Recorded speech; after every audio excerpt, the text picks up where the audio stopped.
I swear, I'm making this commitment. I will defend and protect the Constitution. There is a reason for that. Because the Constitution is the foundation of who we are.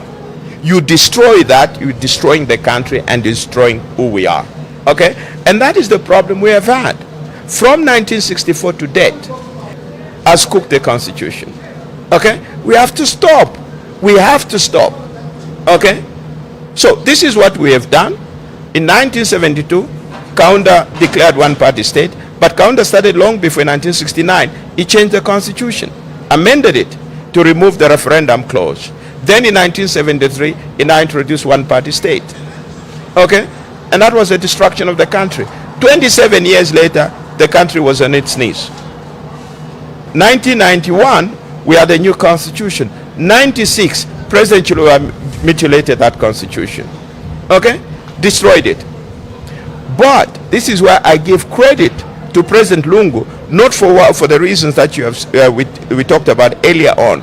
Is the only president in this country that took steps to reduce the powers of the president.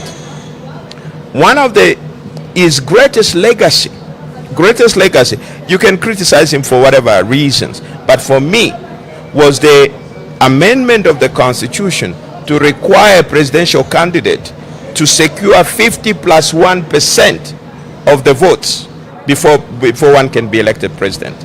Okay? No president ever did that. For example, in the 1991 Constitution, it was there. But Chiluba was so scared that he had it amended. But President Lungu reintroduced that particular clause. Okay? So the starting point, not just for me, but for every Zambian, is to respect the Constitution. Okay? And then thereafter begin to build everything on the basis of the Constitution as it stands. That will be the primary objective.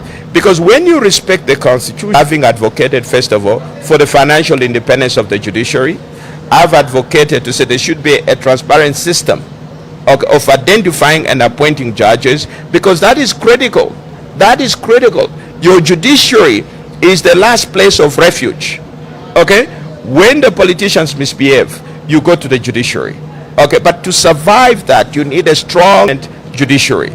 Okay? When the institutions are weak, okay, first of all, it's an illusion to believe that you are going to get serious foreign investors to come to this country. It's an illusion. No serious investor will ever come to this country. None. Okay? Because as long as we show that we're a peaceful country and we do have natural resources, doesn't it come natural that investors will come? Well, they'll come and loot your natural resources. That's what is happening. They'll come and loot the natural resources. What we are seeing is looting. Okay, we have all these extraction going on. How much are the Zambians benefiting from whatever is going on? Okay, why, for example, don't you have industries? Why? Okay, what is happening is extraction, raw materials. But to set up industries, to have to turn those raw materials into finished products, you need people to invest. Now, that investment may take 5, 10, 15 years before it can mature. Now, when there is constitutional instability, which foreign investor is going to put in his money when he doesn't even know what is going to happen in the next 5 years? State Council, I've had these conversations with a lot of people. Some people have been in State House, some people are in State House. At the very beginning, we have these ideas of how the country needs industries for us to be able to create actual employment, for us to be able to add actual value to our natural resources. But when you get there, what happens to you people when you get there? I haven't been there. Okay? Maybe you should ask the people that have been there. Idea what happens. But that is why we need strong institutions. The starting point is to have strong institutions. And also citizens must participate. You don't vote and go to sleep. You don't. You vote and you pay attention to the leadership. You hold them accountable. And that is what we are saying, that no individual can transform this country.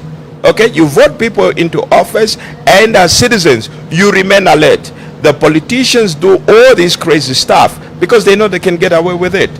Okay, and even the very idea of giving people chitenges and everything else during campaign, this is all demeaning You don't need to do that. You have impoverished. When you meet the average number that you want, would you be able to form a political party going into the 26 election? That will depend upon the numbers and how ready we are. Because first of all, I'll tell you one thing. I can't go in an election and then get 0.2% of the votes. I wouldn't. Okay? To do that, there must be clear path to victory. Because you don't just go there for the fun of it. You don't. Okay? So everything will be data driven, and look at the amount of work we'll have done. By the time, God willing, we reach that number, then we start the exercise of mobilizing and everything else. And based on that, we'll make it. Three, we have to respect the Constitution, which we don't do. 4, we have to be truthful.